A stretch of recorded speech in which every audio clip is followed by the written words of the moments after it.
નમસ્કાર વિદ્યાર્થીઓ, ધોરણ 10 વિષય હિન્દી, કાવ્ય 19 તોતા और इंद्र, कवि છે નરેન્દ્ર માલવીય।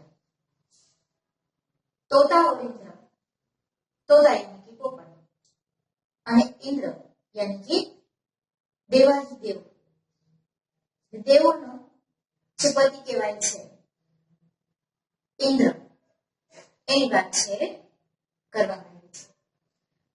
तो नरेंद्र मालवीय हिंदी साहित्य के बहुमुखी प्रतिभाशाली साहित्यकार है। हिंदी साहित्य में निबंध, कहानी, एकांकी एवं कविता में अपना योगदान दिया है। सरल और सहज भाषा उनके साहित्य की विशेषता रही है। मालविक भाषा में गहन बात को सरलता से पेश करते हैं। यह एक सरल और सुबोध रचना है। इस काव्य कविता को एक कहानी के आधार पर लिखा गया है। एक वह कहानी बुक और नॉलेज से ली गई है। इसे विश्व का एक श्रेष्ठ संवाद काव्य माना जाता है। અહીંયા જે આપવામાં આવ્યું છે તોતા और इंद्र છે કવિતા, પણ એક સંવાદ છે, એક કહાનીના રૂપમાં છે આપવામાં આવ્યું છે। તોતા અને ઇન્દ્ર વચ્ચે જે વાતચીત છે થાય છે એની વાત છે કરવામાં આવી છે કે કેવી રીતે છે પોપટ પોતાનું ઘર, પોતાનું કર્મભૂમિ, પોતાનું જન્મસ્થળ છે એ છોડીને જવા માંગતા નથી અને ઇન્દ્ર છે કેવી રીતે એનાથી ખુશ થઈ અને એને તથાસ્તુ કહે છે। સુનો ભાઈઓ तुम्हें सुना दे आज एक प्राचीन कहानी, एक સરસ મજાની જે સંવાદ કાવ્ય છે। એટલે આપણે જે છે એના કઠિન શબ્દો છે જોઈ લઈએ, પછી કાવ્ય તરફ આગળ વધશું। प्राचीन यानी कि જૂનું, મહિમા यानी कि महत्व, आदि यानी कि વધારે, देवपति यानी इंद्र, दिशि यानी दिशा, अनजान यानी अपरिचित, शोभा यानी सुंदरता, कुरूप यानी कदरूपू, तजकर यानी पिछोड़ीने, अभिलाषा यानी इच्छा, निज यानी पोतानु, तरु यानी वृक्ष, पुण्य भूमि पवित्र भूमि, निर्जन यानी वीरान અને खोखला यानी कि कमजोर। काव्य तरफ आगे बढ़िए। सुनो भाइयों तुम्हें सुनाते आज एक प्राचीन कहानी जो है अति सुंदर अति अद्भुत सचमुच कहानियों की रानी। હવે सुनो भाइयों, સાંભળો ભાઈઓ, तुम्हें सुनाते आज एक प्राचीन कहानी, અમે આજે તમને એક જૂનામાં જૂની કહાની છે એ સંભળાવશું, એક વાર્તા છે એ સંભળાવશું जो है अति सुंदर अति अद्भुत सचमुच कहानियों की रानी। જે છે એ ખૂબ જ વધારે પડતી સુંદર, અદ્ભુત यानी અનોખી અને કહાનીઓની रानी गणाय છે। पुण्यभूमि काशी की वनिमा चारों दिशा में थी अति गुंजित, देवों सहित देवपति उसको देखकर लगकर होते थे अति हर्षित। काशी જે પવિત્ર ભૂમિ છે ગણાય છે અને એનો મહિમા છે દિશી यानी कि ચારે દિશાઓમાં છે એ પથરાયેલો છે અથવા તો ફેલાયેલો છે। ગુજર રહે थे इंद्र, देवों सहित देवपति लगकर हर्षित, गुजर रहे थे इंद्र एक दिन निकट निर्जन वन से, देखा एक पेड़ अति भारी सुखा निर्जीवित सा तन से। હવે આ જે પવિત્ર ભૂમિ છે એમાં સ્વયં દેવો અને દેવોનો પણ પતિ એવા ઇન્દ્ર જે છે એ જેને જોઈને ખૂબ ખુશીનો અનુભવ છે એ કરતા હતા। હવે એક દિવસની વાત છે કે જ્યારે દેવપતિ ઇન્દ્ર છે એ આ રસ્તેથી આ જંગલમાંથી જો ગુજર રહે थे यानी कि નિર્જન વનમાંથી પાસેથી નીકળે છે। દેખા શું જુએ છે તો કે એક આટલું સરસ મજાનું ભરું ભરેલું લીલુંછમ જેવું જંગલ છે અને એમાં એક મોટું વિશાળકાય વૃક્ષ છે કે જે સાવ સુકાયેલું છે એ જોવા મળે છે।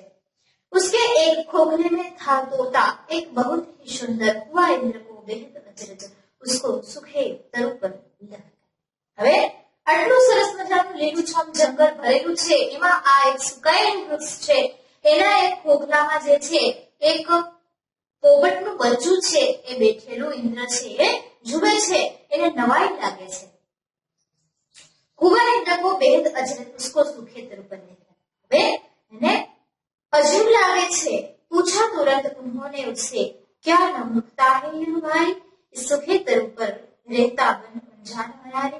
હવે પોતાને નવાઈ લાગે છે અને તરત પોતે જે છે એ આ સુંદર જે બેઠેલું જે પોપટનું બચ્ચું છે એને આશ્ચર્ય થાય છે એટલે એનાથી રહેવાતું નથી એટલે શું કરે છે તો કે પોપટ પાસે જાય છે અને પૂછે છે એને हरा भरा तरू वही नहीं है क्या विस्तृत वन में भला यही रहने तूने सो जा ये हित नीच में હવે એને એમ થાય છે પોપટને પૂછે છે કે ભાઈ તારી આ મૂર્ખાઈ નથી કે આટલું સરસ મજાનું લીલુંછમ જંગલ છે આટલા સરસ મજાના હેરા ભેરા જે વૃક્ષો છે જોવા મળે છે અને તું આ સુકાયેલા વૃક્ષ પર તડકા અને ટાઢને સહન કરતા તું આની ઉપર શા માટે બેસે તું આ મૂર્ખાઈ નથી કરી રહ્યું હવે પોપટ છે એ શું જવાબ આપે છે તો કે हरा भरा तरु कहाँ नहीं है क्या इस विस्तृत वन में भला यही रहने तूने निज मन में तोता बोला महाराज यह तरु पहले था बेहद सुंदर सारे वन में एकमात्र था सबसे अच्छा सबसे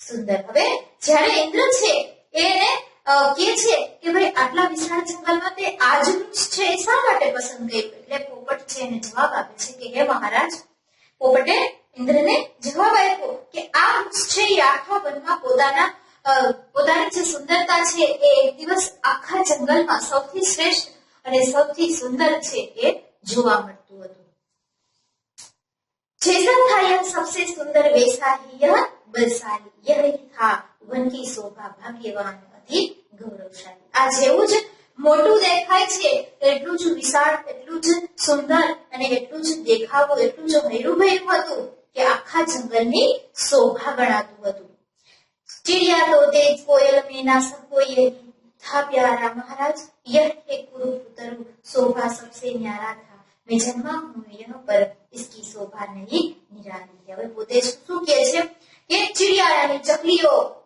તો તોતે પોપટો મેના બધા કોયલ બધા જે પક્ષીઓ છે એ એક દિવસ એવો હતો કે એના માટે આ સૌથી સુંદર અને સૌથી વાલું વૃક્ષ હતું બધા જે છે એ આની ઉપર કિલોલ કરતા હતા આની ઉપર રહેતા હતા પણ મહારાજ કુરુપતરુ આ બદરૂપું જે અત્યારે તમને દેખાઈ રહ્યું છે એ સૌથી અલગ વૃક્ષ હતું મેં હું આ જ વૃક્ષ ઉપર જન્મ્યો હતો મારું જન્મ સ્થળ છે એ આ જ છે ત્યારે જ્યારે મારો જન્મ થયો ત્યારે આની શોભા છે કંઈક નિરાલી હતી अतः मुझे प्राणों से भी प्यारा है इसकी डाली डाली मारो बचपन छे ए અહીંયા જ થયું છે મારો જન્મ છે યા જ વૃક્ષ ઉપર થયો છે એટલા માટે મને આખા જંગલમાં સૌથી વધારે વહાલું છે એ આ વૃક્ષ છે મારું જન્મસ્થળ છે અને એક એક ડાળી છે એ મારા માટે ખૂબ મહત્વની છે इसकी मोहमयी छाया में मैंने था निज होश संभाला यह है मुझको गाना मुस्कुरा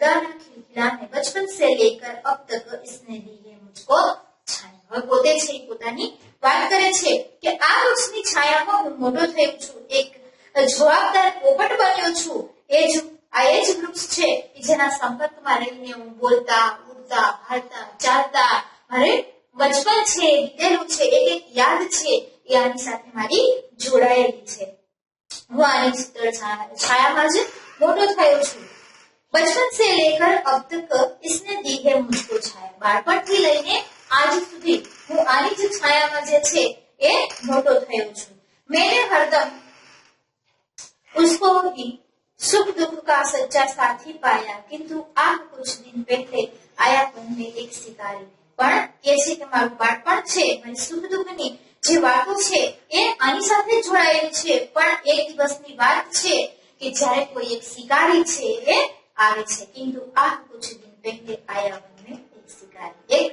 दिवस एक शिकारी छे ये અહીંયા આવે છે અને શું કરે છે તો કે उसके विस्के मुझे बाण ने इस पर ढा दी अपनी आफत ने એ શિકારી છે એ આ વૃક્ષ ઉપર એ ઝેરીલું બાણ છે છોડે છે અને જેના કારણે છે એ આજે આ વૃક્ષની હાલત છે એ થયેલી છે એ જ કારણ છે વિસ્કે કારણ સુખ रहा है तब से यह धरोहर दिन प्रतिदिन અને એને જે શિકારીએ છે એ વિસેલું એ ઝેરીલું બાણ છે છોડ્યું છે ત્યારથી આ વૃક્ષ ઉપર છે આફત આવી છે અને ધીમે ધીમે છે એ દિન પ્રતિદિન ધીમે ધીમે જે છે પોતાની જે કાયા છે એને ગુમાવતું જાય છે રોજ ને રોજે સુકાતું જાય છે अब तो इसके साथ साथ ही मेरा भी होगा अंतिम क्षण बचपन के साथी को तजकर बुलाए कहीं मैं जा सकता हूँ એટલે શું કહે છે કે હવે તો મારું જન્મસ્થળ છે મારું ઘર છે હવે હું આને છોડીશ નહીં.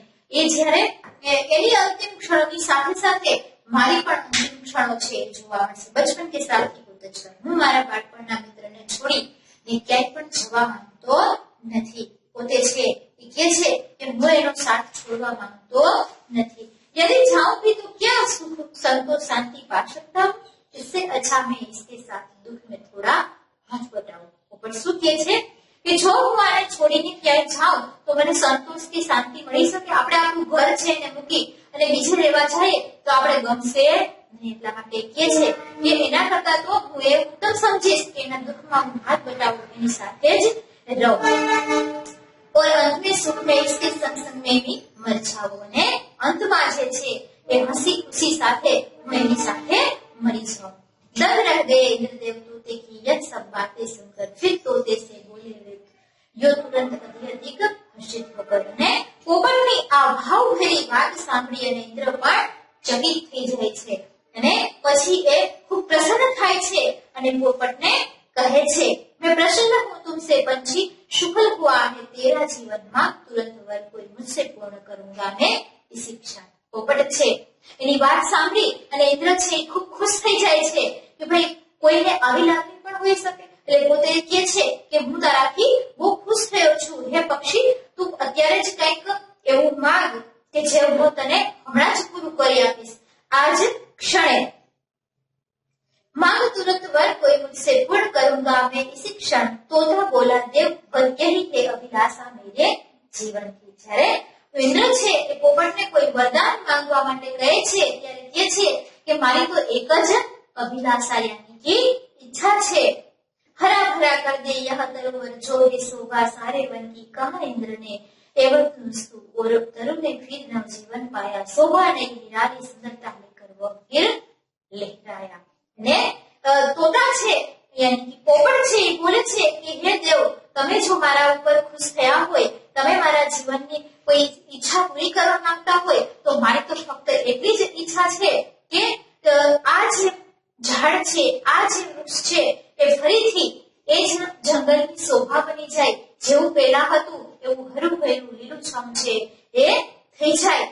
ઇન્દ્રદેવ છે એ એવમ વસ્તુ યાની કે તથાસ્તુ કહી અને ત્યાંથી ચાલ્યા જાય છે અને તરત જ એ વૃક્ષ છે એમાં ફરીથી એ નવજીવન છે એ આવે છે અને એ ઇન્દ્રદેવની કૃપાથી ફરીથી લીલુંછમ થઈ અને જંગલમાં લહેરાવા માંગે છે. ઇન્દ્રદેવને પણ નવાઈ લાગે છે કે ભાઈ જ્યારે એને વરદાન માંગવા માટે કહે છે તો પોપટ પોતાના માટે કઈ નથી માંગતા, પણ એ વૃક્ષ છે એને હરું કરવાની વાત કરે છે અને એમ થાય છે. ફરીથી એ વૃક્ષ છે એ જ જંગલની શોભા થઈ અને સુંદર મજાનું ફરીથી લહેરાવા માંગે છે. અહીંયા જે છે આપણું આ કાવ્ય પૂરું થાય છે. આ કાવ્યનું સ્વાધ્યાય છે એ આપણે બાકી નોટમાં લખવાનું રહેશે. આજે જે છે આપણે અહીંયા સુધી રાખીએ છીએ. આગળનું જે છે આગળના પીરિયડમાં જોઈશું.